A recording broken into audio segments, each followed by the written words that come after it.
Eu acho que o desmonte não é só da Petrobras, é do Brasil, né? A população, de uma maneira bem ampla, não tem conhecimento da dimensão do que representa o pré-sal. A gente entende o momento, eu diria que importante que nós estamos vivendo. O Instituto Federal Fluminense já não tem como pagar o último mês do semestre. O Brasil não é um país pobre do ponto de vista dos recursos naturais que ainda existem.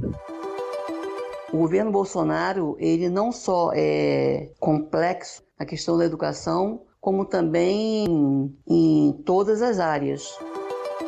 É importante a gente ressaltar, não só pelo problema que ela tem uma taxa de transmissibilidade muito rápida e fácil, como de letalidade. É um desafio enorme, em meio a essa conjuntura tão adversa que nós estamos vivenciando, assumir a coordenação geral da FUP. São momentos históricos que guardam semelhanças, mas que têm também suas particularidades. A gente não teve o contato com a categoria que costumamos ter, né? Que é muito positivo. Nossa, Juliana, quanta gente já passou por aqui, né? Verdade, uma centena de pessoas. Esse podcast é muito especial pra gente. Chegamos ao número 100. E queremos ter 200, 300, 500... Juliana, claro que a gente tem motivos para comemorar, mas é um momento legal também pra gente refletir. Isso, Álvaro. E pensando assim, preparamos uma edição pra lá de especial com 3 convidados. Então apresenta eles aí pra gente. Vamos bater um papo com a jornalista e historiadora Cláudia Santiago, com o presidente do Sindicato dos Trabalhadores em Empresas de Rádio e TV do Rio de Janeiro, o Leonel Querino, e com o coordenador de comunicação aqui do Sindipetro NF, o Rafael Crespo. A gente vai falar sobre nossa marca do 100º podcast, claro, mas aproveitando a oportunidade, vamos bater um papo também sobre a comunicação sindical. Temos histórias para contar e muita luta pela frente com enormes desafios. Vamos lá? Podcast da Rádio NF. Política, sindicalismo e movimentos sociais. Vamos começar pela Cláudia. Oi, Cláudia, tudo bem? É um prazer ter você aqui com a gente. Esse podcast representa uma marca significativa, é o de número 100. Na sua opinião, qual a importância para um sindicato como o Sindipetro NF ter um podcast que já atinge a 100ª edição? Olá, Sindipetro NF, olá, ouvintes. É um prazer também enorme estar aqui com vocês. Sim, representa uma marca significativa, número 100 do podcast. Parabéns! Se chegou uma centena de edições, é porque o podcast está servindo como mais um elo na comunicação entre o sindicato e a sua base, seus associados e apresentando resultados positivos. Tenho a impressão de que o rádio, através do podcast, sua versão digital e atual, tenha ganhado não só uma nova roupagem, mas também tenha mudado de natureza, talvez, e ressurgido com maior força. A possibilidade de somar ao programa de rádio do século passado o uso da imagem me parece algo revolucionário também. Na verdade, o mundo digital criado pela linguagem binária promoveu uma convergência de linguagens e abriu novas possibilidades para quem quer e precisa criar e conquistar seu público, como é o nosso caso na comunicação sindical. Agora eu vou dar as boas-vindas ao Rafael. Tudo bem, Rafael? Como você, enquanto diretor de comunicação do Sindipetro NF, vê a utilização de ferramentas digitais de conteúdo? A pandemia e o isolamento social, as ferramentas digitais muitas das vezes têm sido as únicas formas da gente se comunicar com os trabalhadores. Assim, a disseminação das informações, conteúdo e como que a nossa mensagem chega a cada trabalhador e a cada trabalhadora precisa necessariamente que a gente domine essas novas ferramentas. Então, é necessário que na comunicação sindical a gente se aproprie dessas ferramentas e passe a utilizar e, de certo modo, também acelerar essa modernização da nossa comunicação. Temos tentado conseguido bem atingir aos públicos que estamos atendendo, porém, sempre tem ainda alguma coisa a fazer. Então, acredito que essa evolução constante que a gente vai estar com essas novas ferramentas, tanto para nós, comunicadores, quanto também para os trabalhadores e trabalhadoras se acostumarem com essas novas tecnologias. Ainda vai levar um tempo, mas que nós precisamos nos apropriar delas e utilizá-las. Então, tem sido bem positivo essa experiência, acelerada pela pandemia, mas que a gente acredita que não só é o futuro, é o presente que está sendo colocado aí para que a gente possa estar fazendo com que a nossa mensagem chegue a todos e todas. Cláudia, para você a tendência é essa de utilização cada vez maior das ferramentas tecnológicas para dialogar com a classe trabalhadora? Não podemos deixar de reconhecer, obviamente, que hoje os meios digitais, quer dizer, que hoje são os meios digitais, no meio dessa pandemia, que nos possibilitam realizar o nosso trabalho, ou seja, nos comunicarmos com os trabalhadores e a sociedade. Isso ocorre também com a comunicação em geral, né? Os jornais impressos, que ainda não saíram de circulação, muitos saíram, isso não quer dizer que eles deixaram de existir. Todos continuam funcionando na forma digital. Mas talvez o mais importante seja avaliar o alcance, a importância de cada um dos instrumentos postos à nossa disposição neste século XXI. Sim, cada vez mais as ferramentas tecnológicas vão ser usadas para dialogar com a classe trabalhadora. Não tenho a menor dúvida disso. Nosso outro convidado é o Leonel. Tudo bem, Leonel? Você, como vê a comunicação produzida pelo campo considerado de esquerda? A mídia progressista, principalmente a mídia independente de esquerda, ela está correndo muito mais atrás do que na frente. Se comparada tanto às mídias independentes reacionárias, que são financiados, a gente sabe, pelo capital, quanto para as mídias tradicionais, que são liberais, né? A grande mídia tradicional, que sempre foi financiada pelo capital. Agora, não precisamos nos assustar com isso. Isso é algo natural, tendo em vista que a gente vive num sistema de hegemonia capitalista. Então é natural que a gente esteja, infelizmente, um passo atrás realmente. Pelo menos essa é a minha leitura. Tem uma curiosidade aqui, Cláudia. Lá nos anos 90, você e seu companheiro Vitor Gianotti fundaram o Núcleo Piratininga de Comunicação. Eram outros tempos, né? Conta um pouco pra gente os desafios daquela época. Engraçado é que muitos desses desafios, os desafios daquela época, eles continuam até hoje, né? O NPC foi criado para ser uma escola de comunicação sindical. 10 anos depois, passou a ser também uma escola de comunicação popular. Qual era o nosso principal desafio naquela época? Não é muito diferente do de hoje.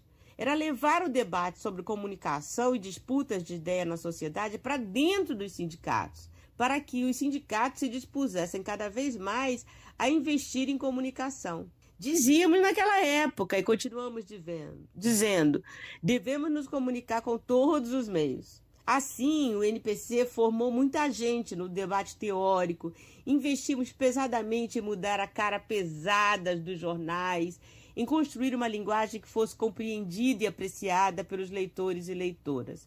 Fizemos muitos cursos, nos quais o ponto principal sempre era a necessidade de os trabalhadores e as trabalhadoras terem a sua própria comunicação. Não pedir esmolas na comunicação dos patrões e não esperar que elas fossem democráticas ou republicanas. A cobertura do ato do dia 29 de maio, recente, agora, é um exemplo, uma cobertura escandalosa. Alguns jornais não puseram, a maioria dos jornais, com exceção da Folha de São Paulo, pode ter tido mais algum, não puseram o ato na capa. E as TVs fizeram uma cobertura burocrática que não mostrou o que aconteceu na rua. Isso quando fizeram. Então, qual é o desafio nosso? O grande desafio nosso é investir em comunicação. Numa comunicação que comunique o que nos diz respeito, que fale o que é de interesse de nossa classe. Esse é o nosso grande desafio. Investimento em comunicação boa, em comunicação sindical boa. Leonel, aproveitando esse gancho, quais as dificuldades para as mídias independentes e alternativas cumprirem seu papel? Eu prefiro encarar como os nossos desafios. E aí eu vou elencar 2, né? Quando a gente se propõe a chegar a se comunicar com o povo pobre, com o povo proletário, o povo trabalhador. O primeiro é a questão financeira. A gente, enquanto que a mídia reacionária, independente, surgida aí, principalmente agora no século XXI, está sendo financiada pelo capital reacionário, o grande capital mais voltado para a lógica reacionária, inclusive até com um viés mais aberto fascista. Eles estão com muito dinheiro para poder fazer essa comunicação, quanto a mídia tradicional, que também é liberal, que também segue a lógica da hegemonia capitalista, mas algumas pessoas podem até dizer que são, em parte, democráticas. Há controvérsias, mas fato é que a mídia de direita, ou seja, extrema-direita, direita, centro-direita, ela está muito bem financiada, obrigado, enquanto que nós temos que nos adaptar aos financiamentos que são muito aquém dos financiamentos da direita, construído através das nossas organizações de classe, seja através dos sindicatos, seja através de movimentos sociais. Então, essa lógica do financiamento é o primeiro grande desafio. O segundo grande desafio que eu gostaria de elencar é a questão do conteúdo prático mesmo. Nós, enquanto organização de classe, enquanto organização que quer se comunicar com o povo, a gente não pode abdicar, por exemplo, da praxe marxista. A gente não pode abdicar, por exemplo, da questão do debate profundo da política. A gente sabe que a política é a única forma da gente subverter a ordem, então a gente tem que pensar a política. Ao contraponto, que a mídia direitosa, principalmente essa nova mídia reacionária, ela tem uma comunicação muito fácil. Afinal, o papel deles é manter a hegemonia. E a melhor coisa que eles podem fazer ao se comunicar com a população para manter a hegemonia do capital é fazer o discurso apolítico, antipolítico, ultrapolítico. O que eu estou querendo dizer aqui, em outras palavras, galera, é que o que a direita precisa fazer ao se comunicar é apenas afastar o povo da política. Então é um discurso fácil de político é tudo corrupto, nada que é público funciona, que a gente não precisa do Estado para nada, que a gente não tem que depender do Estado. É aquele discurso fácil, imediatista, discurso apolítico, porque com esse discurso você afasta a população dos debates mais profundos e aí faz com que a população não enxergue o que é verdadeiramente detentora da produção. E aí, consequentemente, afasta qualquer possibilidade de revolução, de subversão da ordem, de insurgência e por aí vai. Então, enquanto a direita, além de ter mais dinheiro, ela tem uma forma de se comunicar mais simples, ela não precisa fazer o debate profundo, ela faz o debate raso, como, por exemplo, bandido bom é bandido morto, como se essa frase resolvesse todos os problemas da segurança. Nós, de esquerda, não podemos abdicar da praxe marxista, e aí a gente precisa fazer o debate profundo. E chegar com esse tipo de comunicação, com esse debate mais profundo, é o segundo desafio ao povo pobre. Imagina que uma pessoa com fome, ela não tem tempo, ela não tem condição de raciocinar a política. Então a gente tem um desafio de conversar com o povo que está com fome, que está sendo explorado, algo complexo. Esse é o nosso segundo grande desafio. Mas, é claro, não podemos desistir. Eu gosto de citar a frase do Marechal, né, num dos raps dele. A gente já se sentiu livre, agora a gente precisa sentir que a gente livra. Ou seja, o papel da mídia independente de esquerda é fazer o debate honesto, profundo, para libertar as pessoas, libertar o povo trabalhador das amarras intangíveis que são colocadas pelo grande capital na cabeça delas. Rafael, você acredita que um público cada vez maior vai consumir o conteúdo digital?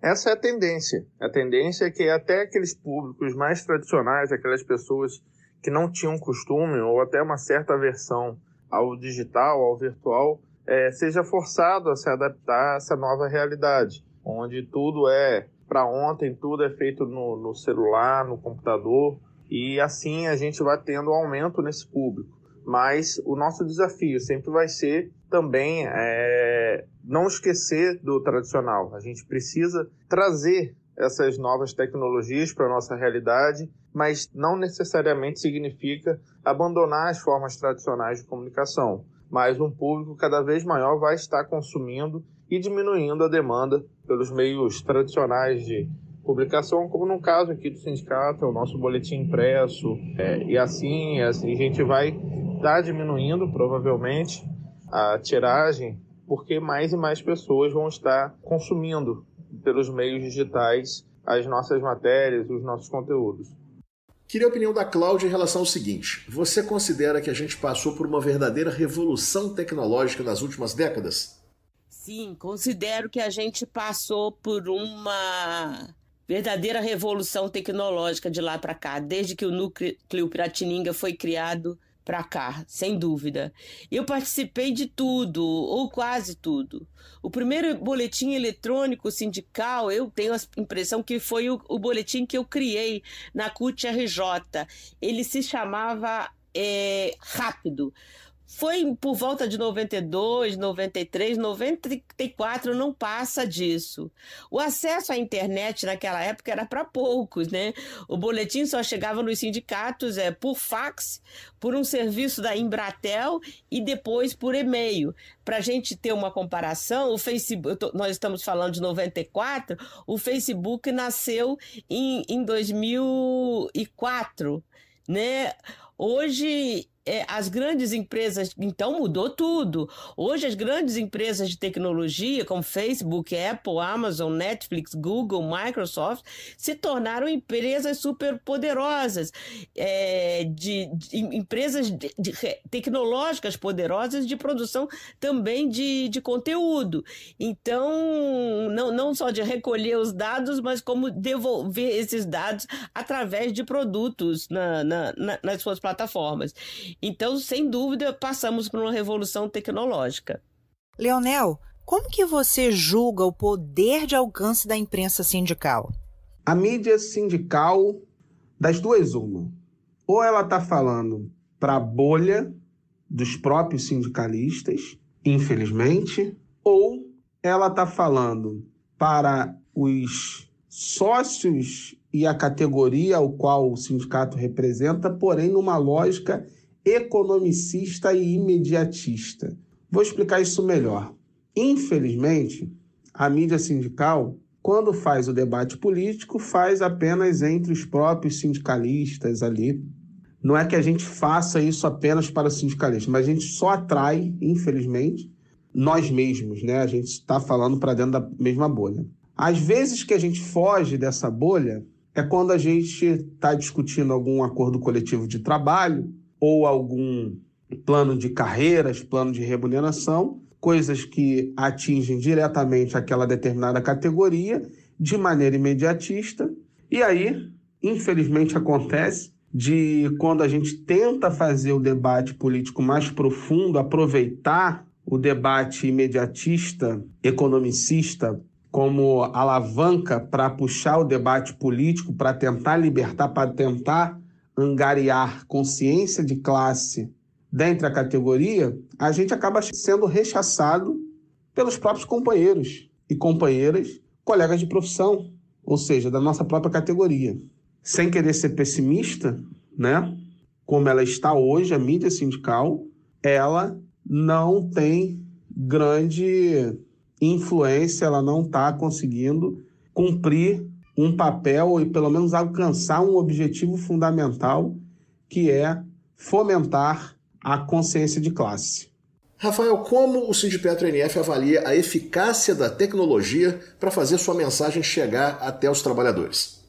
A gente avalia como positivo, porque algumas coisas que antigamente não era possível de saber, por exemplo, a pessoa gostou ou não gostou da matéria, quantas pessoas realmente leem, quantas pessoas realmente consomem esse conteúdo. Pelas vias analógicas, pelas vias tradicionais, nós não tínhamos como saber, dependíamos diretamente de um retorno de algum leitor, de algum usuário dos nossos materiais para poder estar dando esse retorno.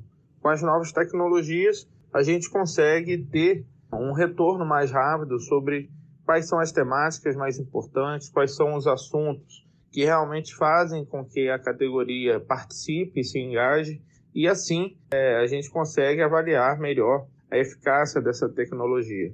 Mas o nosso desafio ainda vai ser com que as pessoas também se interessem, né? Com que os trabalhadores entendam a importância de estar não só lendo os nossos materiais, como indo para aquele chavão dessas novas tecnologias, né? Que é curtindo e compartilhando esse material com outros trabalhadores. E aproveitando esse tema, Cláudia, atualmente quais são os maiores desafios da comunicação sindical? Vou te dizer, são os mesmos de ontem. Falar para milhões, se comunicar com todos os meios e falar para milhões. Era uma disputa desigual no sentido econômico, na época em que a televisão tinha o monopólio da fala. E continua na era digital uma disputa desigual. Desculpem. Hoje temos a impressão de que todos falam ao mesmo tempo e ninguém ouve ninguém. Também não é verdade, nem todos falam, nem todos têm acesso à internet, nem todos têm um bom aparelho de celular.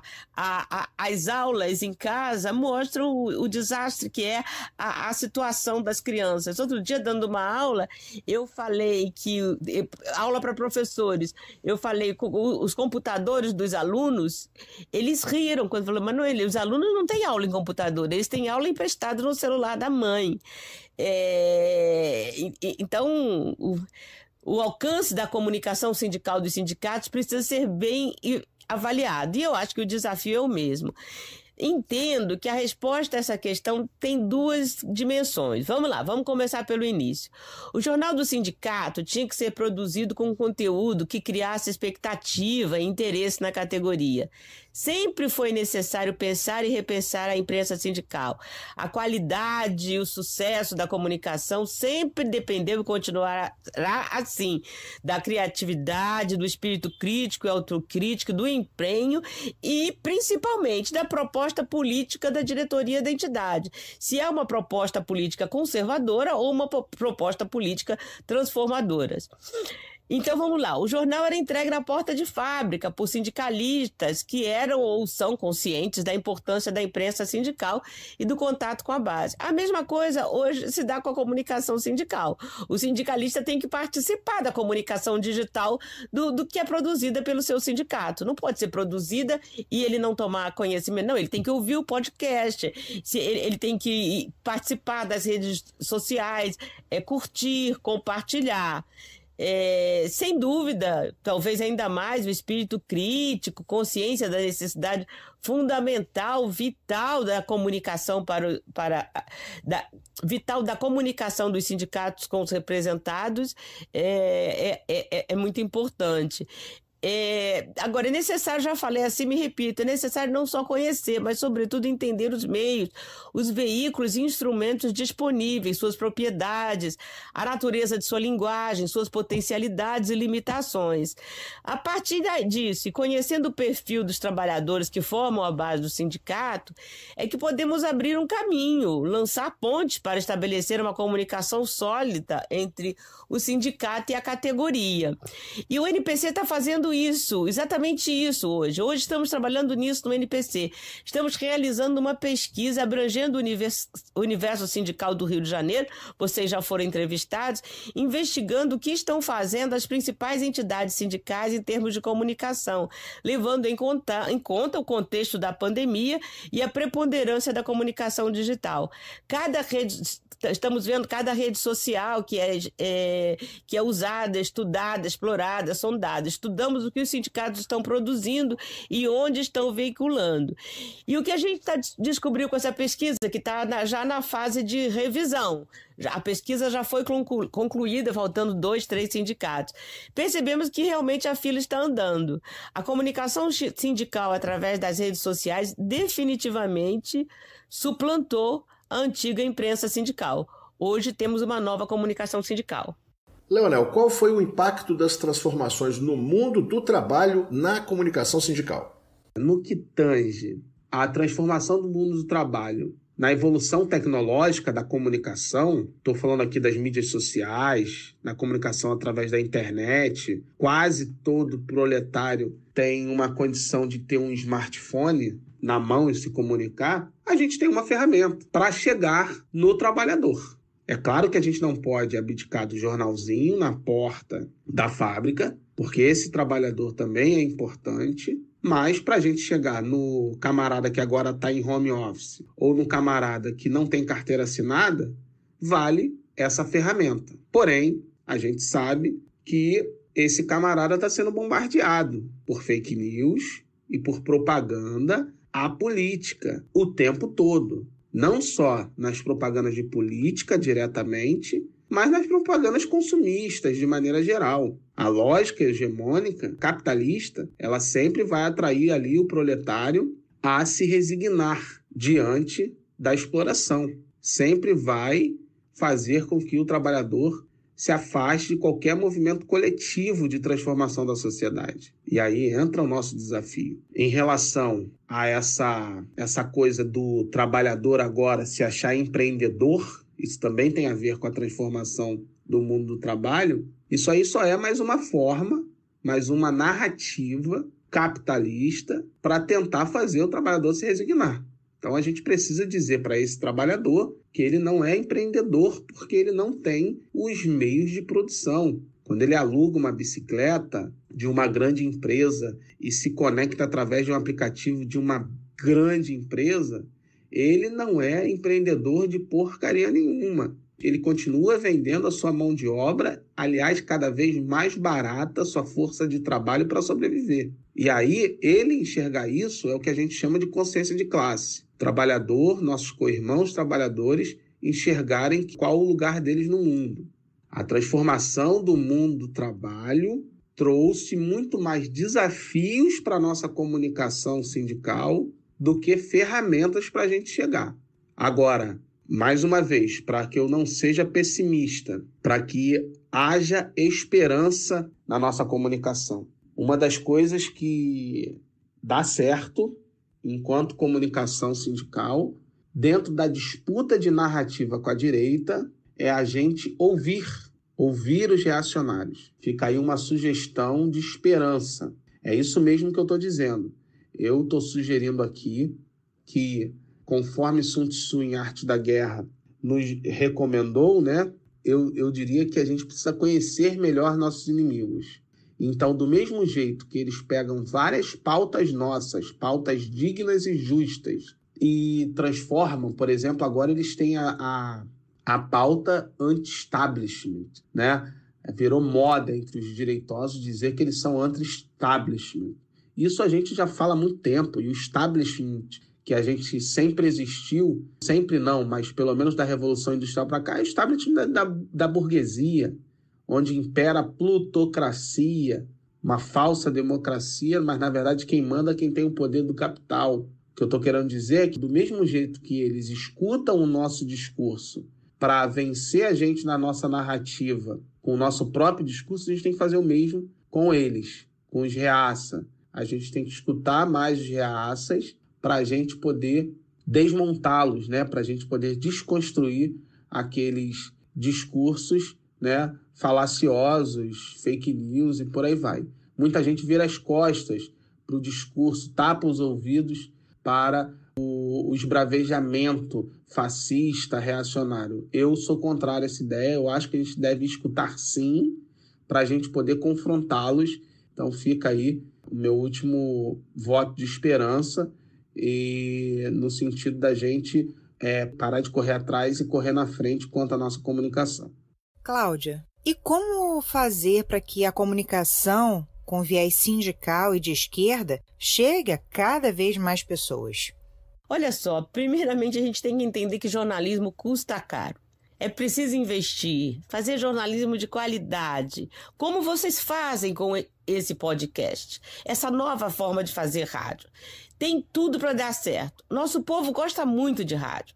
Também temos que investir em vídeos. Nosso povo gosta muito de televisão. Agora, comunicação de esquerda é também formação e organização política da classe. E o que nós propomos para isso? Além das ferramentas que são produzidas pelos sindicatos, propomos ações conjuntas entre os sindicatos e coletivos de comunicação das favelas, das periferias, para chegar a cada vez mais pessoas. Nessa pesquisa que eu citei acima, a gente está analisando também a comunicação popular e já há programas que abordem o popular e o sindical, feito na periferia. Isso pressupõe relação das direções sindicais com os movimentos sociais para a distribuição de cestas básicas aos que necessitam. Por exemplo, essa ação, se acompanhada de comunicação, tem um grande potencial para abrir o diálogo com as pessoas. Agora, não duvidemos.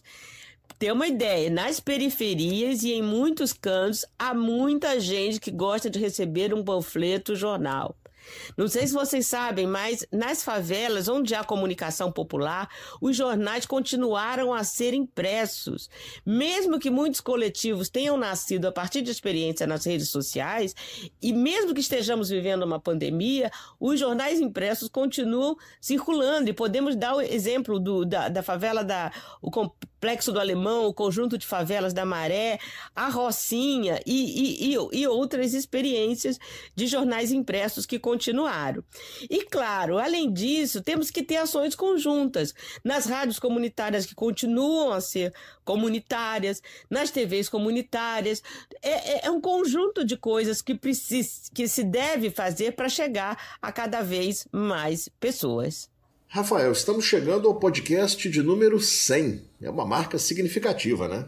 Olha, é uma marca a ser muito comemorada, né? Primeiramente pela própria equipe da comunicação, que na garra conseguiu fazer esse material. E a gente precisa estar comemorando porque, diante de tantos ataques que nós temos sofridos no movimento sindical, na organização dos trabalhadores, estarmos conseguindo chegar a essa marca dos 100 podcasts é algo raro no movimento sindical e que precisa ser valorizado e comemorado.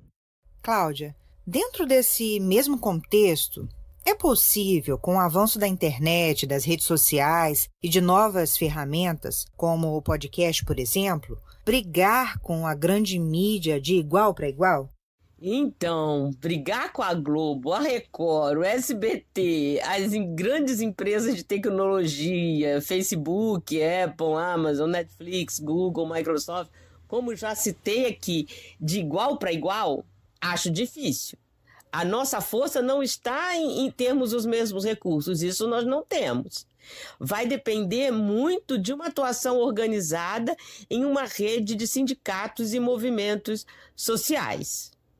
Cláudia, tem uma pergunta aqui que normalmente gera muita polêmica. Vocês no NPC já produziram jornais, revistas, livros, agendas. Hoje, a comunicação via papel ainda é válida? Sim, nós no NPC já produzimos jornais, revistas, livros, agendas. A comunicação no papel ainda é válida? Pois é, eu não abro mão da minha biblioteca que eu mantenho em casa, não. E continuo comprando livros. Bom, mas vamos falando no geral e não no meu caso específico. A Agenda NPC 2021 trata da luta pela terra no Brasil. O nome da agenda é Esta Terra Tem Dono. Nós produzimos 2.000 exemplares. Esses 2.000 exemplares foram vendidos em 20 dias. Tivemos que fazer mais 1.000 exemplares, que se esgotaram em uma semana. Hoje nós temos apenas um exemplar da agenda do NPC. Então, o que eu posso considerar é que se nós tivéssemos feito 4.000 exemplares da agenda no NPC, nós teríamos vendido os 4.000 exemplares. Então, não há por que pensar em não fazer agenda.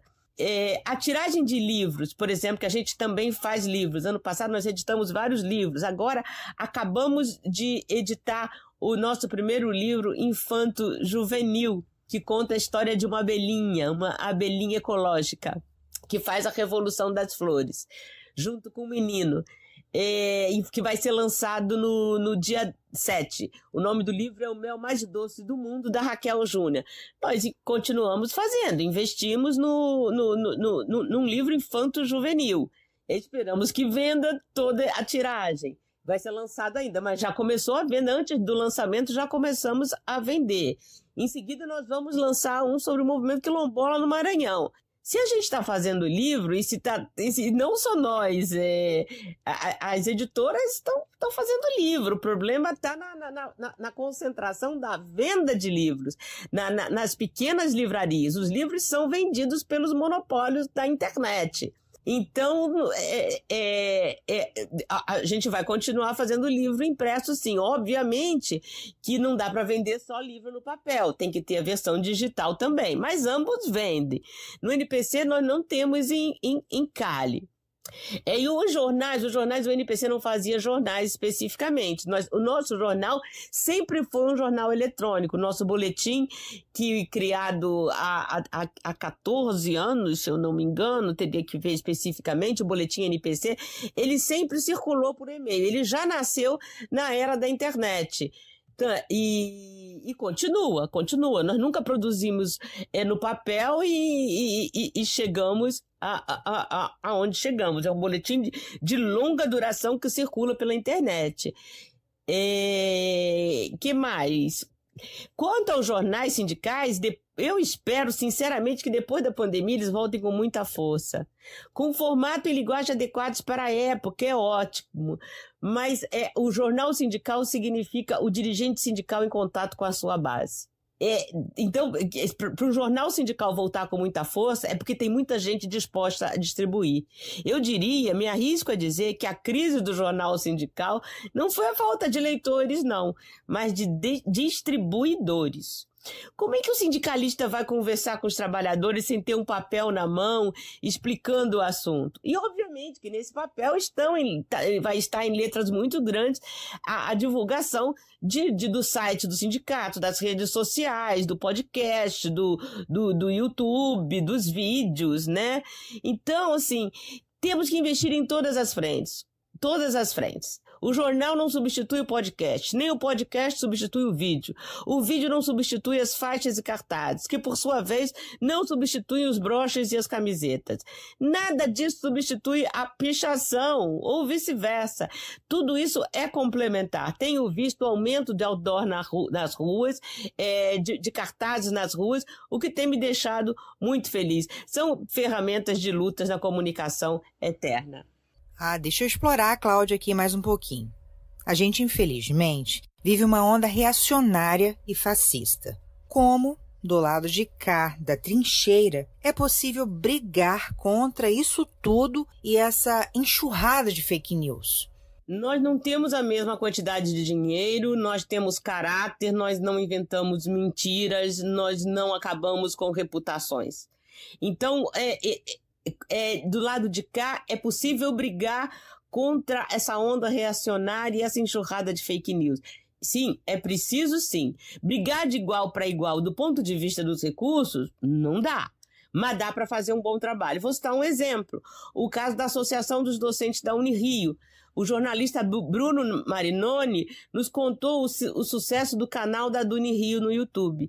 A chave para o triunfo, segundo o Bruno, e nós concordamos, foi o engajamento da própria diretoria da entidade, que semanalmente pensava pautas para o programa, a própria diretoria pensava pautas, a própria diretoria, juntamente com o Bruno, jornalista, realizava as entrevistas, fazia os convites. Resultado, em poucos meses, o canal da TV do Unirio, que não tinha inscrito nenhum, isso foi nos primeiros meses da pandemia, já tinha mais de 1.000 inscritos e em pouco tempo, e 13 mil visualizações. Um trabalho conjunto da comunicação e da direção da entidade que funcionou muito bem. Então temos sim como encarar, sabendo que é desigual. A gente está quase terminando, mas antes eu quero saber do Rafael. Vamos chegar aos podcasts 200, 300, 500...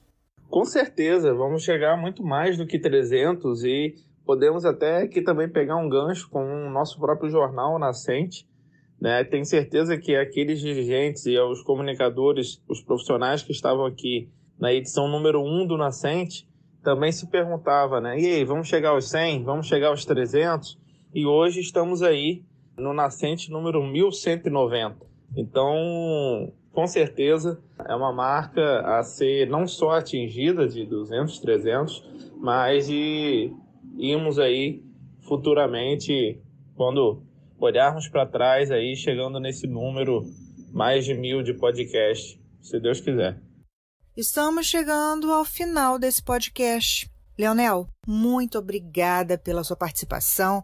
Você quer deixar uma mensagem para a classe trabalhadora?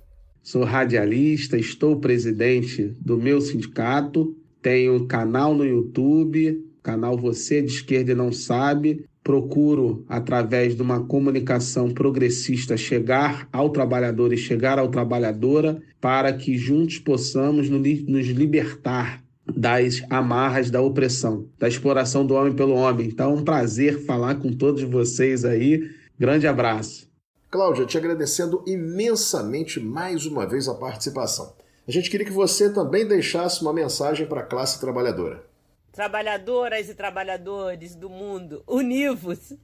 Nós não temos outra saída para enfrentar esse desmonte do mundo do trabalho, da legislação trabalhista, dos nossos direitos, das nossas conquistas. Nosso mundo está sendo transformado em um mundo totalmente sem direitos, com os trabalhadores entregues à própria sorte. Se trabalha hoje, come, se não trabalha, não come, sem direito algum. A luta pelas 8 horas de trabalho está cada vez mais atual. Vamos nos unir e ficar juntos, porque, caso contrário, a gente vai ver carteira de trabalho só em museu. Um grande abraço, equipe Sindipetro NF, um grande abraço, diretoria. Gosto muito de vocês. Um grande abraço, ouvintes. Muito obrigada pela oportunidade de falar com vocês e comemorar esse momento tão importante. Muito orgulhosa de ter sido convidada para participar. Um grande beijo e vamos nós. Força, saúde, cuidemo-nos. Bom, gente, ficamos por aqui. Mas na semana que vem tem mais, tá? Tchau, tchau. Tchau, Álvaro. Valeu, Juliana. Foi um bate-papo muito legal. Um abraço, gente.